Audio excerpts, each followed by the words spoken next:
Doug Gottlieb, sponsored by Mercedes-Benz, the best or nothing. We were talking about that, Doug. You were in Southern California. You know it well.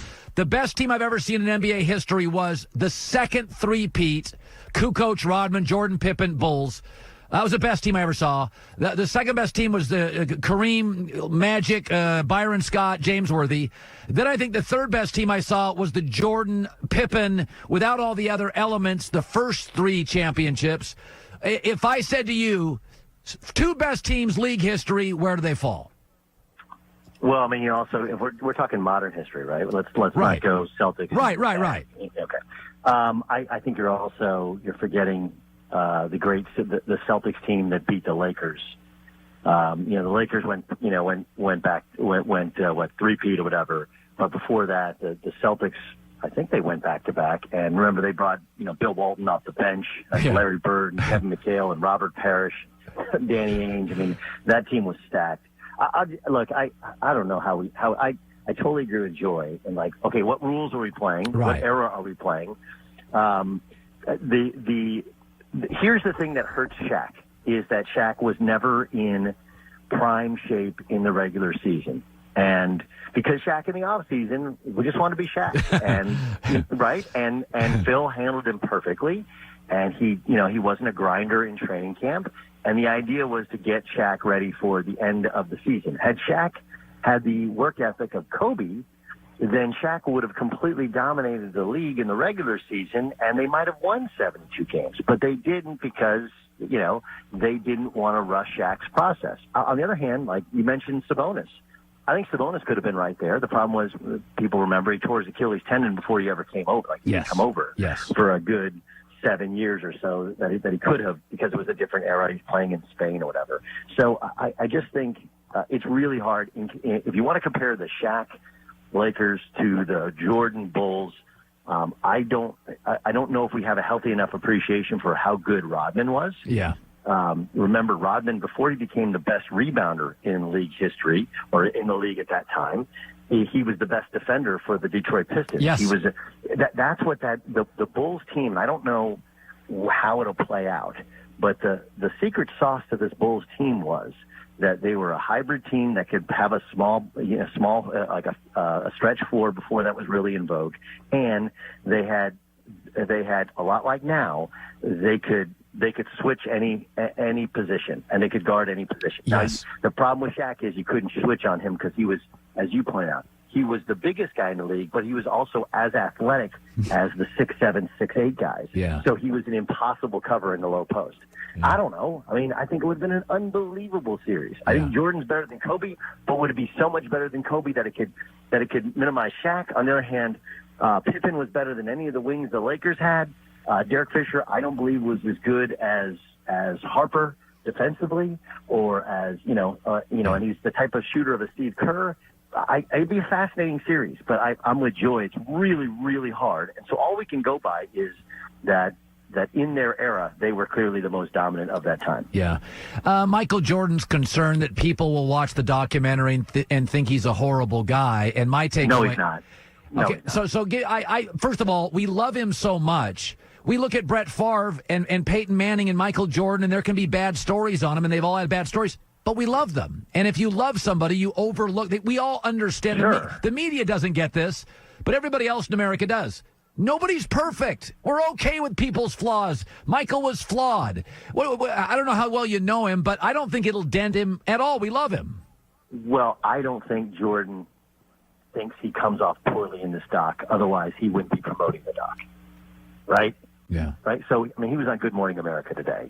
Clearly, he comes out looking like the greatest basketball player that has ever walked the planet. Otherwise, why would he be promoting the doc? Right. So that's the first thing. I do think that there's a little bit of the Mamba mentality, and he was just cut from a different cloth than like a LeBron is. Yes. Or than a Steph is, in terms of wanting to be beloved by his teammates. Yeah. But yeah, I mean, look, I think, he was vicious. He would tear into dudes. I played with LeBradford Smith. Yeah. And LeBradford Smith, the famous story for people who don't remember, is they played on back-to-back nights. LeBradford Smith was a former first-round draft pick out of Louisville. And the first night they played in D.C. at the Cap Center, And I think Bradford had, I'm going to say like 31. And somewhere there was like a quote that was made up that was brought to Jordan that was like, yeah, I was giving it to him tonight, whatever. And Jordan the next night had 31 against Bradford in the first half, right? And it was a totally made, but he used to create these reasons for motivation, create these enemies. And look, it's going to be about the Bulls. It's going to be about Phil. It's going to be about their dominance and how they were the Beatles. I remember when they played a preseason game at Notre Dame when I was a freshman, and we watched them practice, we watched them stretch, we watched them warm up, we watched everything about them, and they were just different than anything you've ever seen, and I'm fascinated by it. But, make no mistake about it, this documentary is basically the Jordan Chronicles, what solidified him as the greatest player of all time. And here's the thing, Doug, we're all products of our childhood. Kobe Bryant grew up in Italy and then Philadelphia. He was always an international feeling personality, right? LeBron was the chosen one. Michael Jordan had blue-collar parents. They were hard-working people. They were grinders in life. And Michael was a grinder, and he was ignored a couple of times, cut from a team. Michael was the rare combination, Doug, of unbelievable talent, but a kind of blue-collar mentality, and you don't get that all the time. I think Peyton Manning's got a little bit of that, whereas Brady has the mentality, but I don't think he's a world-class athlete. I'll watch this, and I know I won't think anything less of Michael, but I did say in every industry, including ours, there are people with good reputations and guys who are a little surly, or is it fair to say Michael could be a little rough as a human on other humans? Yeah, let's see how it plays out. People forget that there's a lot to it. He had the Breakfast Club. Then, he had the home gym. He had Tim Grover as his trainer, and every morning, Pippen and Kerr and those guys would come over, and they would work out and lift weights and eat breakfast together, right? And he was. Here's a story that I was told by people around the Dream Team. Is that if you remember back to the Dream Team, that was during a time in which the Trailblazers were the best team in the West. And there were stories about, hey, Clyde Drexler might be the best two-guard in the league. You go back and look, and I think Sports Illustrated had a cover story kind of about it. And like the untold story of the Dream Team was Jordan didn't respect Clyde because Clyde didn't have the same off-season work ethic. He didn't. When the season was over, it was over. That was a wrap. Clyde was just the coolest dude ever and was just a good hang. And Jordan, in every practice, wanted to just kick his ass, just to prove I'm the best. That's who he was. And you mentioned his upbringing. The late Kobe Bryant, I shared this story with you off air. I don't know if I told it on air, is that he told me, he's convinced that he could get into Michael's head. I was like, how are you going to get into Michael's head? And he's like, full-scale psychological warfare. I was like, yeah, I'm sure lots of people have tried that, Cope. And he's like, no, you don't know Mike's upbringing. I was like, all right, so tell me about it. He's like, he motivated himself because he thought his dad loved Phil more. Phil is his brother. Phil Jordan was a good player. He's like 6 feet tall. Like Jordan was a freak of nature in that he grew so tall, to be 6'6". And one of the things that motivated Jordan was that he constantly wanted to prove that he was better than his brother, like that his dad loved his brother more. Like there's a little bit. It'd be a great psychological breakdown. That's what they should have after the show. Like after each, if I was ESPN, I would have run this thing 5 times over already. I don't know what they're waiting for. Run them all, and then run them again, and then have after the show, and have like a psychologist, have other players break it down. We've been waiting so long, chomping at the bit. I'm sure it's going to be great, but there should be a psychologist there. It's kind of breaking down exactly what we're seeing. By the way, college athletics, you were a great college athlete, Notre Dame, Oklahoma State. Your brother's involved in all this stuff. You're very tight in the college sports world. California, this is my only prediction on leagues. The Pac-12 football season will not exist. Now, in the South, Big 12, Big 10, I don't think the California governor, it may be political, maybe it's not. If there's deaths in this state, California's not letting it. We're going to be we were way early on this thing. We're going to be way late in letting people back. So that my takeaway is if I'd predict any sport not working, it's Pac-12 football.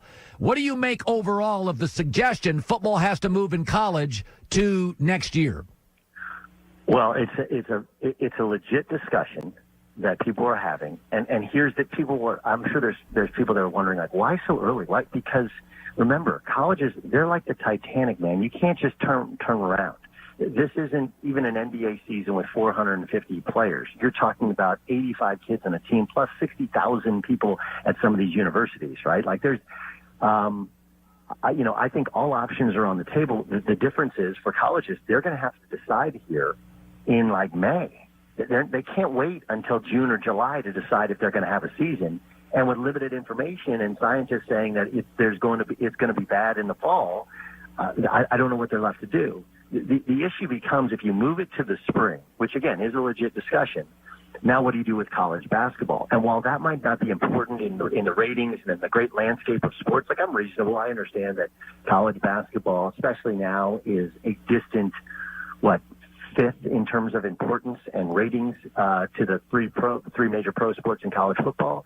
The difference is, though, that's where the NCAA makes all their money. That's where conferences make a ton of money off their conference tournaments. And now you're having all kinds of budget shortfalls already just because there's one conference tournament that's canceled and one NCAA tournament. Not that it would cancel the NCAA tournament, but it would minimize its importance and there'd be more budget shortfalls. So it's a mess. It's a mess. I don't know what happens. I'm not going to sit here and tell you I know. I do know that it feels like we're getting closer and closer to red state versus blue state. Yes. And science versus politics. Yeah. And obviously that's kind of gross. We want to do what's in the best interest of people.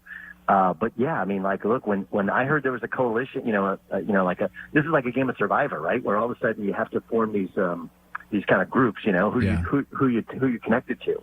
So California, Washington, and Oregon, those governors are getting together. Well, they're super liberal and they're going to be very protective. They don't want to get sued. Yeah. Trying to figure things out. Yeah, I think we'll have a season. I just don't know. I think we have to offer up the possibility to play and not play in front of fans. And so people are like, well, students have to be on campus. No, they don't. If you poll college students now, less and less college students actually go to I know. It's really tiny percentage. It really is. Even at Alabama, and the South has a much higher percentage. You go to these Pac-12 schools, it's like 12% of kids even go to games. Well, it's not just they don't go to games. The idea you had yesterday, people saying, well, if there's not kids on campus. Like, look, you mean to tell me with 4 months advance in warning, you can't get all learning online? All right, come on. A good percentage of classes have moved online to begin with. There'll be virtual classes. Hell, if I'm the University of Phoenix, I need to form a football team right now because you don't have to have kids on campus. So I think anybody who's doing what LeBron's done twice over, which is I don't want to play in front of no fans. Like, look, we're very unlikely to have games in front of fans in the fall. That's right. Almost no chance of having them in the summer in front of fans. And sports need to be played for all the financial reasons, And if you want to sit there and go like, oh, we're exploiting these kids, no, you're not. If you don't have college athletics, you can't have scholarships for college athletics. And then it just becomes the rich get richer, and they still go to college when they start back up, and people who are less fortunate do not. So I think we're going to have it. I don't know if we're going to have it live in Los Angeles, but I do think we'll have it. I just think there's the possibility that you're going to play all away games or all games in empty stadiums in red states like Nevada or Arizona or Texas or Florida. Yeah.